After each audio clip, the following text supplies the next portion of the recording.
The Chimeran threat began in Russia. The origin of the virus is unknown, but its effects were devastating and swift.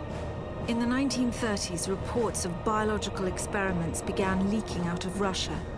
Then reports of villages destroyed overnight. Then entire cities. We feared the Russians had developed a weapon of unparalleled power. The truth was far worse.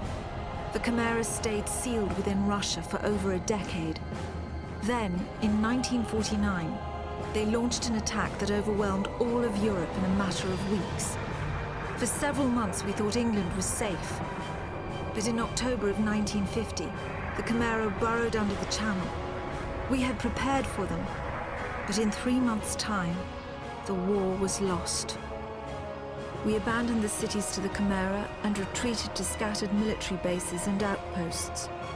The Chimera had won. On July the 11th, 1951, the Americans launched an assault on the eastern coast of England. On the second wave of that assault was a sergeant named Nathan Hale. The actions of that soldier have become a matter of both scrutiny and myth. What follows are the known events of his life from July 11th to July the 14th, the day he was last seen.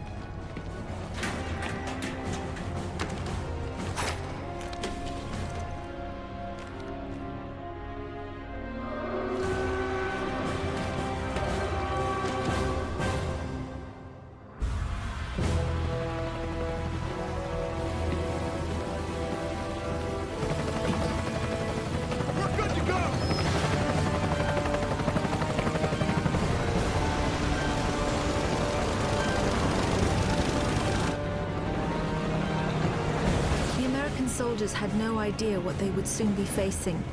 The US government had sealed its borders in 1950. Radio waves and newspapers became state property. Only the highest levels of their government knew the truth. The operation was an exchange. The Americans were bringing supplies and tanks into York. We were giving them our one secret weapon, something we could offer that they couldn't build themselves.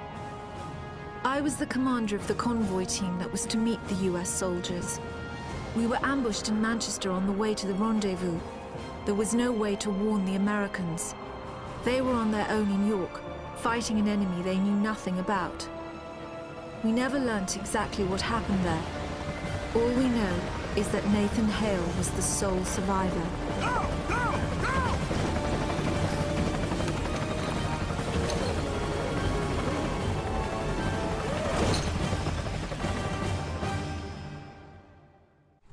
What is up, viewers? This is me, ZayCrests, here from the Aftermath Gaming, and welcome to an episode of ZayGaming. Before we get started, I thought it would be a good idea for me to explain what the series is about and give some information about the series, as it has been a while since I uploaded my last ZayGaming video. And not only that, there has been an increase of subscribers since then, so I thought it would be good to explain it to the new subscribers as well. ZayGaming was a series I started back in the early days of my channel. It was just me recording gameplay of games from my video game collection and uploading them to YouTube. Back then I didn't have the best capture card. I used a Dazzle to record my footage, and also my mic wasn't the greatest at all, and I personally didn't have the confidence to talk over my videos, so it was just raw gameplay that was being uploaded to my channel. After a while I started adding commentary to the videos and gave general information about the game that I was playing, such as when the game was released, the developer, the review scores, and more. I guess I got a boost of confidence from somewhere, or I drank a magic potion, but anyways, in my opinion the series evolved into an informative series rather than just me uploading gameplay to my YouTube channel. So keeping the same structure, I'll try my best to show how the game plays and give information at the same time to help people decide whether or not they like to give the game a try. So with that information, hopefully that explains what the series is about, and with your feedback, hopefully I can improve the series and make it better. But anyways, maybe later on I'll give a longer video going more in depth about what the series is about. But I guess that's it for now, and this is Resistance Fall of Man. Enjoy. Okay, so today we're going to be looking at Resistance Fall of Man, a PlayStation 3 exclusive and also a PlayStation 3 launch title developed by Insomniac Games, the developers behind games such as the Ratchet & Clank series, the Spyro series, and also most recently the game Fuse. Hopefully from the introduction of this video you kind of get an idea of what the story is. And in my opinion, one of the good things about this game is the story. the story is interesting and enjoyable. And another thing about the story is that you can play through the story with a friend offline through split screen on the same console, so that's a good thing. And that's the way I did it when I first played this game. I played with a friend, and I would say it's twice as enjoyable when playing with a friend, but that's just my opinion. The other good things about this game is that the developers tried their best to mix up the gameplay. The way they do that is by using different weapons. There's a variety of different weapons you can use in this game, and you'll see me later on in this gameplay pick up a gun called the Bullseye, which shoots a tracker which attaches to enemies. It can attach to walls and stuff, and the bullets that you shoot will follow and hit that tracker basically. So if you attach to an enemy and you're aimed slightly off, the bullets, when you shoot your bullets and you miss your enemy, the bullets will curve in and hit the enemy. So if you've seen the movie Wanted, it's similar to that, and I think that's just one of the other cool things about this game, and the developers try to do to mix up the gameplay. The other things are stuff like vehicular combat. You can use vehicles in this, the use of the 6-axis motion sensor in your DualShock controllers. So later on in the game you might be grabbed by an enemy, you can use your controller which you can shake, and you can shake the enemy off. It's good that they're using that feature in this game.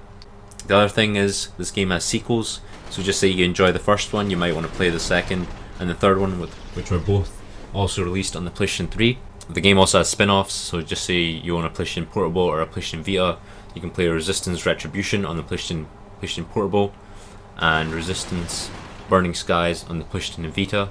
If you're looking for online multiplayer, I wouldn't recommend picking this game up for the multiplayer. I would recommend picking the game up for the single player story. Just because this game has been out for such a long time, I doubt there's going to be people playing it online. However, Resistance 3, there might still be people playing that online, but don't take my word for that. Another thing is, this game has offline multiplayer, so just say you have friends around and you want to play a first person shooter game on the PlayStation, you can try this game out as 4-player offline multiplayer. And also for review scores, this game got mostly 9 out of 10s.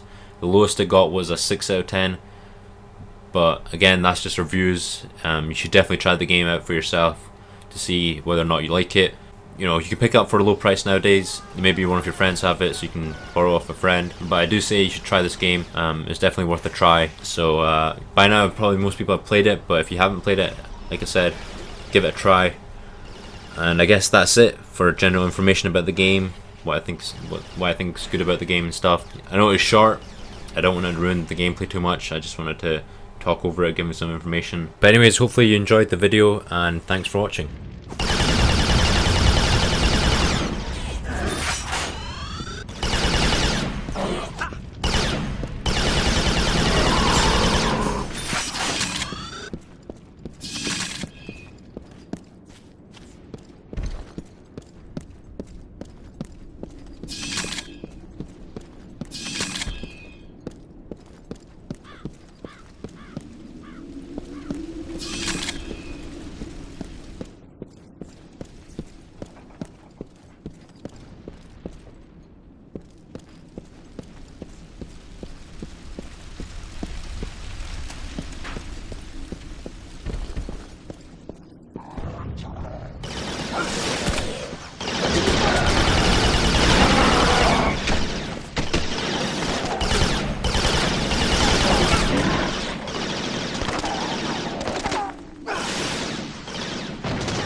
Sergeant Hale!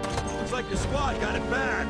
Come on, let's get to the depot, double time.